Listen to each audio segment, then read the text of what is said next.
किसी को देना था क्या सर था सर वो सब अपने कितना पैसा था? सर कुछ भी सर रिक्वेस्ट हम कुछ भी नहीं बता सकते। ठीक है, जाओ। कैसे अपहरण किया जाता है, नेपाल कैसे भागे। इसका मोटिव ऐसा से है ना, मैं कुछ भी बोलूंगा किसी विश्वास नहीं होगा, समझे? बताओ ये भारी बात के लिए कुछ नहीं, बताओ क्या ऐसा है। क्लियर सबके सामने है, मैं कुछ भी नहीं बताना चाहता। ये वाला क्या घटना थी, ये बताओ। ये मैं खुद से निकला हुआ, कोई करा रहा था? कोई भी नहीं सर, अकेला हुआ कोई भी नहीं। किस लिए किए थे? इतने पढ़े लिखे हो, ऐसा कदम क्यों उठाए? क्या माँ बाप से परेशान थे या कोई परेशान किया था घर में? तो है किसी को पैसा हुआ और इसकी एक बड़ी सनसनीखेज घटना थी। पुलिस की टीमों का गठन किया गया और पुलिस अधीक्षक डॉक्टर जौनपुर के नेतृत्व में इसमें 5 टीमें लगातार काम कर रही थी, स्वास्थ्य सर्विलांस की टीमें काम कर रही थी। और इसी दौरान इस अभ्यर्थ ने अपने कई लोकेशन बदले और अपने मोबाइल से ही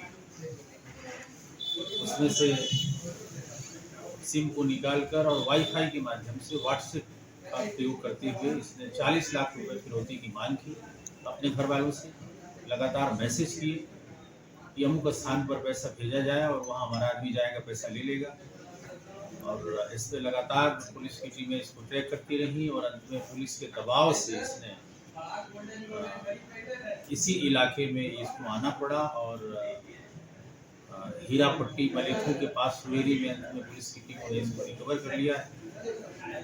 और पूछताछ में इसने स्वीकार किया कि ये वास्तव में इसका अपहरण नहीं हुआ था, ये स्वयं ही अपने अपहरण की कहानी को इसने बनाया था और खुद ही इसने फिरौती की मांग की थी अपने घर वालों से। ये सारी चीज़ें इसने स्वीकार किया है और इस स्वीकारोक्ति के बाद इस घटना का अनावरण हो गया है और जो अपहरण का मुकदमा लिखा गया था इसको तरमीम करते हुए फिरौती की धारा में 308 और 318 बीएनएस के अंतर्गत अपराध पाते हुए इसमें इसको गिरफ्तार करके और जेल भेजने की कार्यवाही की जाए। मोटिव ये है कि यह बहुत ही रहस्यमय व्यक्ति है और ये कई चीज़ों को फील करना चाहता है कि हम ऐसा करेंगे तो हमको क्या लगेगा। तो ये थ्रिल में और जुनून में ऐसा करना अभी तक ही पाया जा रहा है और इसके द्वारा ये बिल्कुल फैंटेसी की जा रही है कि हम किडनैपिंग करेंगे तो हमको कैसा लगेगा, हम खुद को अपने किडनैपिंग की सूचना देंगे तो हमको कैसा लगेगा। तो इस तरह की मानसिकता से इसने इस घटना को अंजाम दिया है, ऐसा अभी तक एविडेंस मिला है। इस घटना में परिवार वाले क्या कहें? क्या परिवार वाले इससे पीड़ित हैं? परिवार वालों को ये पूरा ये लग रहा था कि ये घटना वास्तव में अपहरण की हुई है, लेकिन जैसे उन्होंने पूरा इंट्रोगेशन हुआ और इस बात को देखा और सुना तो उनके भी होश उड़ गए। ये लड़का जिसको कोई कमी नहीं है घर में, ये ऐसा कांड कैसे कर सकता है। वो भी हतप्रभ है और इससे परेशान है। कोई आपराधिक इतिहास भी इसका कोई आपराधिक इतिहास नहीं, लेकिन पहले भी इसने झूठी सूचनाएं दी हैं और एक मुकदमा इसने 2023 में से ही झूठा लिखाया था और 2024 में भी भदोही थाने में इसने अपने गुम होने की झूठी सूचना लिखाई थी। उसमें अगले ही दिन ये मड़ियाहू में प्रकट हो गया था।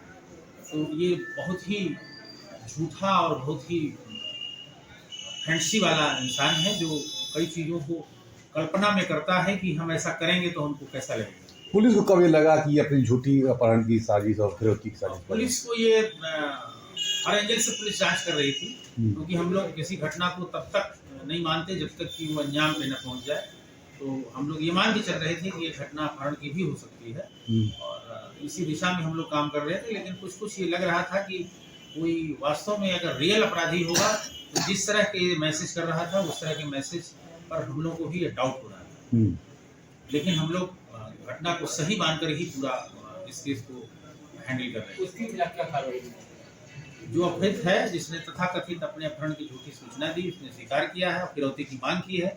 ये गंभीर जुर्म है, लिहाजा इसी जुर्म में जो एक्सटॉर्शन की धारा है, उसमें हम लोगों ने इस मुकदमे को तरमीम करके इसको मुलजिम बना के हम लोग जेल भेज दिए। इसका और कोई भी साथी सिर्फ अकेले ही इस घटना में अभी तक किसी साथी के शामिल होने की बात प्रकाश में नहीं आई है।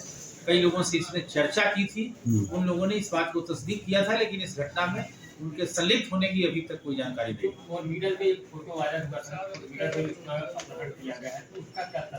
इसमें ये बात आई कि ये जिस बस से ये सफर कर रहा था, उस बस पर इसने रिक्वेस्ट करके और किसी से फोटो खिंचवाई थी। ठीक। एक और